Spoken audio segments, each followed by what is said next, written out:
Entender que essa passagem não fala de dinheiro, tá, amados? Apesar de a parábola retratar o dinheiro como o símbolo, né, da perspectiva que Jesus quer passar ali.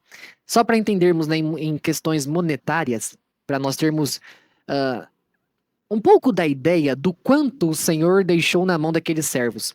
Porque às vezes a gente vem ler e fala, deixou um talento com um, 5 com o outro e 2 com o outro. Na soma, né, são 8 talentos. É muito dinheiro. Mas com muito dinheiro, pastor? É mais ou menos assim. Um talento, ele é o resultado de 6.000 denários. Aí, pastor, mas o que é denário? Um denário é um salário de um dia de um lavrador. Se eu pegar todo o ano, né, e dividir ele pelo quanto eu vou receber naquele dia, se eu trabalhasse todos os dias sem folga alguma, os 365 dias que esse ano tem, eu teria 365 denários. Eu precisaria, mais ou menos, amados, quase 20 anos para conseguir um talento. Olha quanto tempo é. 20 anos para um talento. Essa mesma passagem está registrada também no capítulo 19 de Lucas. Só que lá, Lucas. Agora eu não sei, tá, mas vou colocar aqui da minha parte. Se Cristo usou exatamente o número talento ou se foi alguma outra medida. Isso pra gente não importa. Porque lá em Lucas ele vai usar a medida minas. Minas nada mais é que 100 dias de um trabalho de um lavrador. E o talento é 6.000, né? Então, é só a grandeza. Só que lá ele vai entregar, né? 10 minas a um, 5 minas a outro e 2 minas a outro. A proporção é a mesma, se a gente chegar no mesmo denominador. Se fizermos a conversão, né, da moeda. Por isso que pra gente não importa. Porque tem pessoas que se apegam a isso, tá, mas esses detalhes que, sabe, são tão supérfluos. Ah, mas Mateus disse que é talento. Ah, mas Lucas disse que é minas. Aí, e Marcos falou que é denário. E isso não importa. De fato, não importa. Importa entendermos o que estamos falando aqui. Entenderam também a grandeza do valor? É muito dinheiro. Muito dinheiro. Você entregou na mão de um único servo 20 anos da vida dele. Ao outro aqui, 100 anos de vida. E ao outro, né, 40 anos. É muito tempo. Era muito dinheiro. Olha o tamanho da responsabilidade que foi colocada sobre eles. Ele está falando, amado, de dons. É porque que eu falo que eu não gosto de usar a palavra talento, né? Que às vezes o talento nos remete ao que traduz para o nosso português, né? De talento. Talento é você ter alguma aptidão física, ou motora, ou qualquer coisa, né? Que você possa fazer algo muito bem. Isso é um talento. Entender que a minha vida, ele está sendo usada e deve ser usada em prol de outra pessoa, é o que nos faz o sentido de ter um dom. Por isso que aqui nós vamos ver a questão eficiente de usar o dom. E se eu estou aqui, é porque o Senhor me concedeu alguma coisa que a igreja tinha necessidade.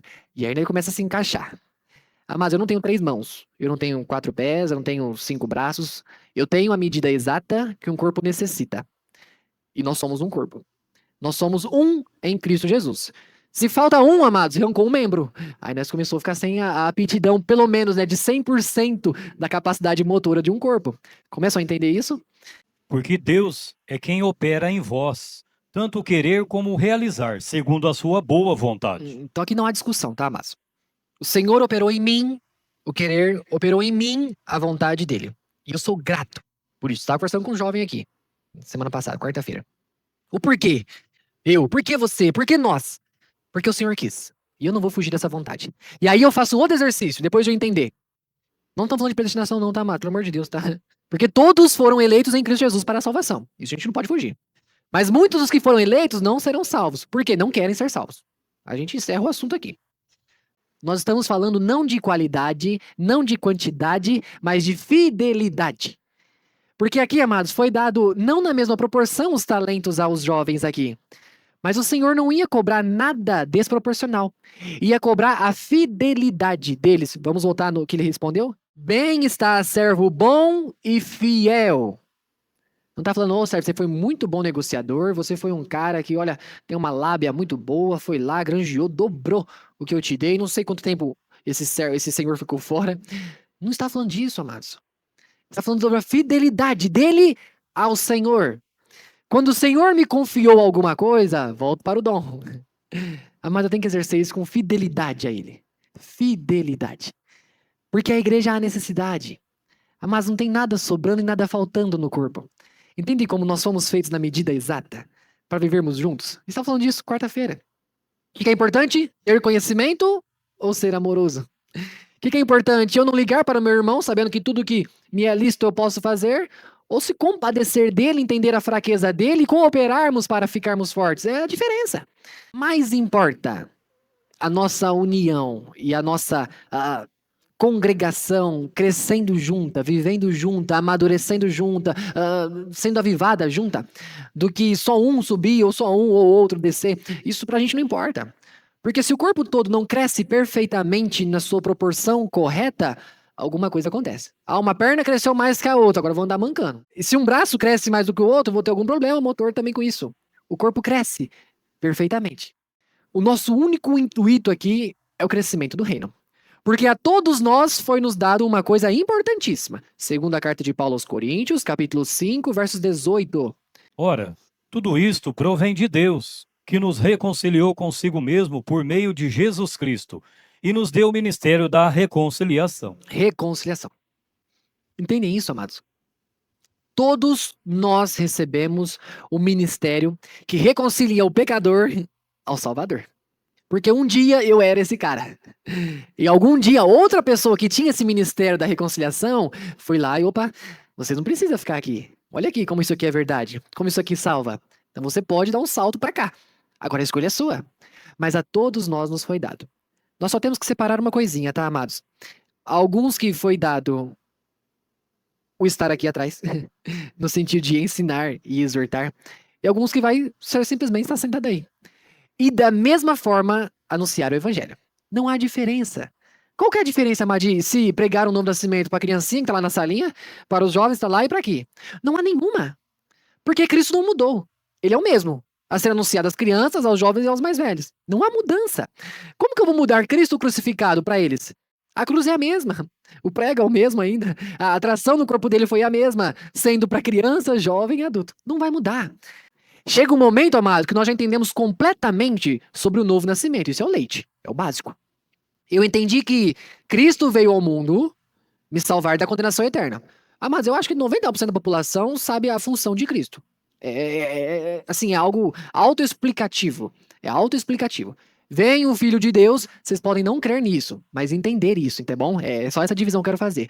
Porque se você perguntar a qualquer pessoa, por qualquer religião que ele siga, e você perguntar o que é o Cristo, o que representa Jesus para os cristãos? Ele é o Salvador. Então, é por isso que eu falo, 99% da população entende isso. Quando nós entendemos que o leite é o básico do quê, pastor? O básico do básico. Entendi que Cristo veio ao mundo salvar toda a nação. Qual nação? Todos. Todo ser humano? Todo ser humano. Desde Adão até a última pessoa que vai pisar sobre essa terra. Cristo já providenciou a salvação para todos. Só que para Cristo providenciar a salvação, há um raciocínio, pelo menos, que para mim hoje faz uma lógica inquestionável. Se o pecado habitava em nós e me levaria à morte, se eu morresse com o pecado, estamos falando da segunda morte, logicamente, porque fisicamente todos nós, na grande maioria, vai morrer, nós precisamos tirar o poder da morte. Olha como é lógico, mas tem que fazer lógica isso. O evangelho não foi feito para ser entendido, tá bom? Não posso também ultrapassar essa linha. Não foi feito para ser entendido. Mas uma lógica para crermos, ele faz. Como que eu tiro o poder da morte? Eu tenho que tirar o aguilhão dela, que é o pecado. É uma lógica. Para Cristo me livrar da morte, ele leva o poder da morte a morrer com ele. E aí Cristo atrai o meu pecado no corpo dele. O teu, todos nós, todo ser humano, desde Adão até a última pessoa, estava no corpo de Cristo. Naquele momento, Cristo foi feito pecado, não pecador. Vamos lembrar esses termos. Cristo morre pecador, fica morto no inferno. Cristo morre sendo pecado. Ele destrói o pecado do seu corpo. Ele paga o salário do pecado, que é a morte. Pecado, o que você exige? Eu quero uma vida. Então tome a vida. Do puro, do imaculado, do incontaminado, daquele que não tem pecado. Aquele único e suficiente e capaz de morrer por toda a nação. Mas vocês realmente acham que se houvesse uma outra possibilidade, seja ela qualquer que fosse, Cristo viria para a Terra? Conseguem perceber isso? Que não é que as pessoas falam, porque Cristo nunca foi o plano inicial de Deus. Mas eu não posso pensar dessa forma, porque ele foi sacrificado antes da fundação de tudo isso. De tudo isso que a gente conhece. Ele já estava lá, sendo sacrificado. Providenciada a salvação, antes de tudo. Não sei quanto tempo antes, mas foi antes de tudo. Então não foi o plano B. Não foi uma reorganização de rota. Não foi. Já foi planejado para ser assim. E amém por isso. Porque hoje eu estou aqui. E amém por isso, amados. Se o amado está aqui também, louve a Deus por isso. Porque quando a gente fala, amados, que muitos vão pela porta larga, pelo caminho espaçoso, do qual são poucos que vão buscar ao Senhor, que vão encontrar ao Senhor. Poucos. Voltando. Pegou o pecado no seu corpo, destruiu ele, moeu ele, aniquilou ele. Agora a morte não tem mais força. Olha como para mim, hoje faz uma sequência muito simples. Cristo pega o pecado, que me traria a morte, morre com o pecado para destruir a morte, e o pecado vence a morte, porque não tendo o pecado ele é ressuscitado, e agora eu sou ressuscitado com ele. Agora a morte não me toca mais, mas pastor, eu vou morrer mais cedo ou mais tarde. Amados, a morte física. Qual que é a vida do homem, amados? É a medida de um palmo. Quanto que é o palmo, Senhor? Não sei. Mas é pouco. Quanto que eu vou viver aqui na Terra? Não sei. Alguns têm um privilégio de viver bastante, outros nem tanto, mas se a gente vai considerar a vida longa como privilégio, também não sei. Entende? Como todo o problema do mundo, que é o pecado e a morte, foi solucionado em Cristo Jesus. Mas a questão é não desanimar de estar aqui. E aí, quando essa graça o atinge, como tem um livro que fala o amor irresistível de Deus. É irresistível. Ninguém resiste ao amor dele. Todos foram tocados pelo amor de Deus em Cristo Jesus, na cruz do Calvário. Todos. A pior pessoa que a gente possa imaginar nessa terra ou a melhor. Todos foram atingidos pelo amor de Cristo, pelo amor de Deus. Olha, interessante? E Deus me concedeu algo para ser exercido ao outro. E aí volto para o nosso estudo de quarta-feira. Senhor, se você me deu isso para exercer para o outro, e eu não estou exercendo isso, alguém está errando. Seja meu irmão que está se escandalizando por conta da minha falha, seja eu mesmo que estou falhando para com ele por não exercitar meu amor.